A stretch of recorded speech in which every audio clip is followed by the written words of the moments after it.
darbe hiriyyaan baay'ee jaalladhu isa dursee aadaan na qabe Yesuus koon dagadhu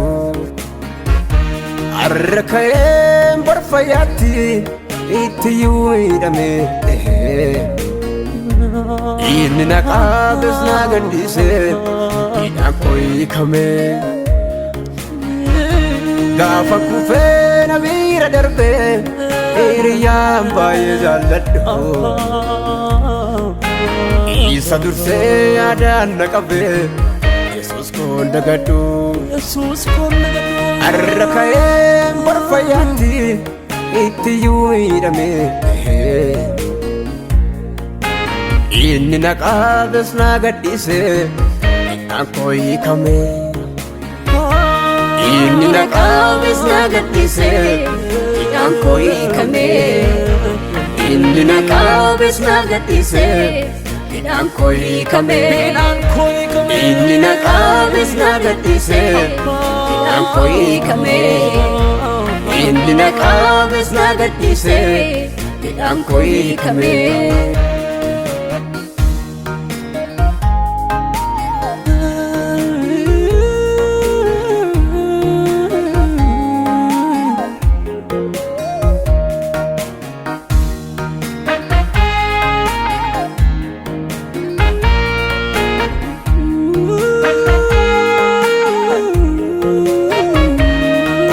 adeemuu danda'u maafan ofirra gataa'e jecha namaatiin okkole garaan koo madaa'e ajettu jettuun himma ishee hanshee gola keessaa inni amaane jabaadha hundumarra ogeessaa hajettu jettuun himma ishee hanshee gola keessaa inni amaane jabaadha hundumarra ogeessaa inni amaane jabaadha hundumarra ogeessaa inni amaane jabaadha hundumarra ogeessaa inni amaane jabaadha hundumarra ogeessaa inni amaane jabaadha hundumarra ogeessaa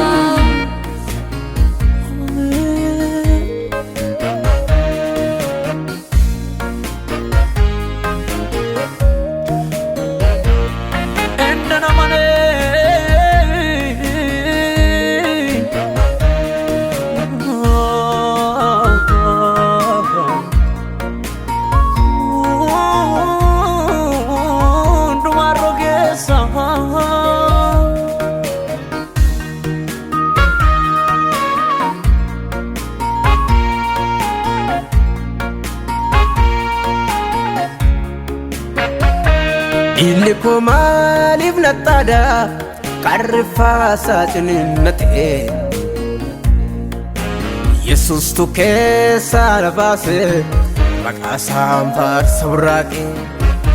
maafan calliisam nan arge wootonni awwaala koo diigu isa qotee bollaa na baase gaarummaa isaa maaf hin himu maafan calliisam nan arge wootonni awwaala koo diigu isa qotee bollaa na baase gaarummaa isaa maaf hin himu isa qotee bollaa na baase gaarummaa isaa maaf hin himu isa qotee bollaa na baase gaarummaa isaa maaf hin himu isa qotee bollaa na baase gaarummaa isaa maaf hin himu isa qotee bollaa na baase gaarummaa isaa maaf hin himu isa qotee bollaa na baase isa qotee bollaa na baase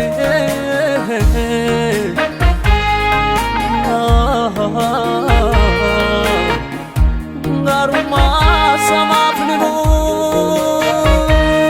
barbaade na bee meessa jira kan akka Yesuus koo haala gaafiraa barbaade na beeke meessa jira kan akka Yesuus koo dadhabaa firaa barbaade na beeke